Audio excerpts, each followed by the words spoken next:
This is part 3 of handwriting skills. We have already discussed about ability to write letters or numbers. Now we are only going to discuss about how to make children write neatly. When we say write neatly, there are few prerequisites that a child must have. One is hand function. The child should be able to have fine motor skills like translation, rotation and shifts for the child to hold the pencil properly and write within the box. So once the child has achieved gross and fine motor skills, then only we can work on writing neatly. Second one is posture control. The child should have minimum co-contraction of sitting in front of the note for 15 minutes or 20 minutes and write. If the child is having low tone, we have to first also work on improving the posture control through sensory integration activities and then work on writing neatly. Third one is positioning of note is important. When we progress writing, we start from writing on the board and then we go to writing within the note, because writing on the board involves core muscles. So the child will have to use the shoulder muscles and write, which doesn't require much of a fine motor control. Whereas when it comes to writing within a note, the child will sit, position the body and shoulders erect and use the fingers and wrist alone to move and write. So that is a finer task when compared to writing on board. So when we develop, we always go from the order of gross motor to fine motor skills. So writing on board is gross, writing on notebook is fine. So we teach writing starting from board, then we go to writing in the notebook. And positioning of the notebook is, when the child writes, it is important that the notebook is kept on a stool or a desk and the notebook is tilted to 45 degrees if the child is right dominant, because when you tilt the notebook to 45 degrees, when the child writes on the notebook, when the child reaches the last line of the notebook, the wrist will be stabilized. If you keep the note in line with the desk, then when the child reaches the last line, the wrist will not get enough stabilization. So it is important to tilt the notebook to 45 degrees and the child writes if the child is right dominant. If the child is left dominant, we tilt it this way to 45 degrees again. So these are the things that we have to remember before working on writing neatly. And when we say writing neatly, we consider two things. One is legibility. Legibility includes, like, a person who is reading should be able to understand what the child has written. There should be proper proportion in writing, proportion within the letters or proportion within the words or proportion within the paragraphs. And it is important that the child writes it within the line with proper spacing. So spacing is spacing, proportion and the ability to read from what the child has written will be under legibility. Second is speed. Speed comes through practice. So we will not work much on speed. It is important to work on legibility. When we say legibility, when we consider these three factors like proportion, spacing and writing within the line, we will first work on how to make the child write within the line. Within the line means, see, if you put a standing line, if I trace on this, I will trace like this. Whereas if you see a child tracing with difficulty, they will trace like this. So it is important that we give tracings of straight line strokes and curved strokes before we work on writing neatly. So there are 4 different types of tracing that you can give. Like, first one is this kind, second one is this, third one is this, and fourth one is this. So what I do is we split up the tracing into 2 different tasks. One is straight line tracing, one is curved tracing.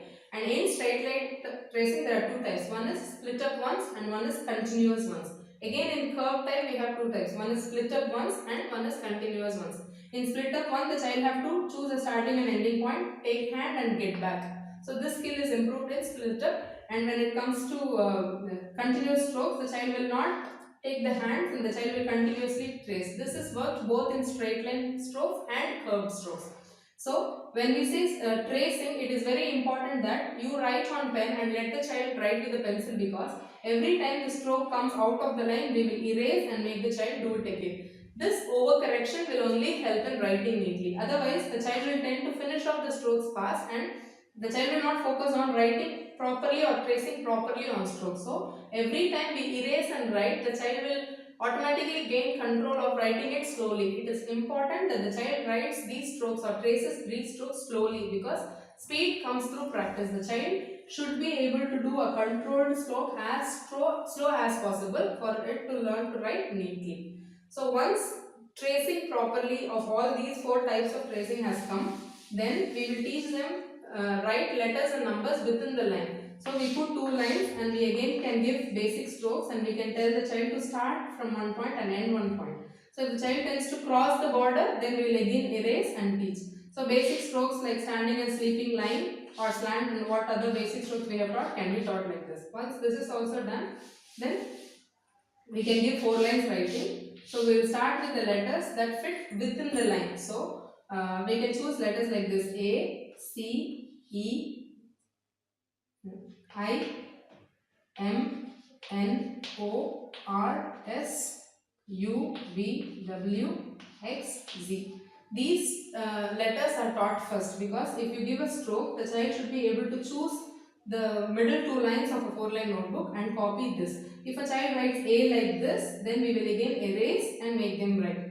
Few kids will have difficulty in understanding the difference between the 4 lines. So you can use a sketch pen or a colored pen to highlight these 2 lines where the child is expected to write these strokes. So these are first set. Second set, we will take all those letters that goes beyond the line, beyond the middle line. So it is like B, D, H, K, L, T. That's all.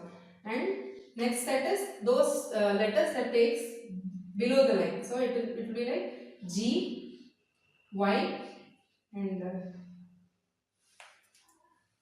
that's it. Okay. So after this will be F.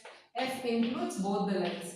So there are few people who write F like this, and there are few people who write small f like this. If it is written like this, you can put it with step 2. So it is important that they learn to write small letters within the line, because that's when they learn the proportion. So if they don't have proportion, their writing will be like this. If they write the, they will write the like this. If they will practice within the 4 lines, they will write the like this. This proportion is important for legibility. So once the child is able to write all the letters within 4 lines, then can be progressed to write with 2 lines. After that, it is important to teach them spacing of between the words. So if you say this is girl, they will write like this. So we can teach like write this, keep a finger, then write is, keep a finger, then write girl. So word spacing is taught through keeping fingers in between. So next is speed. Speed only will come through practice. So once the child is able to write the letters and words within the line, we will give them more and more practice, right? The child can be encouraged to copy 2 or 3 pages in a notebook slowly without mistakes, so that the child gets to write fast. Thank you.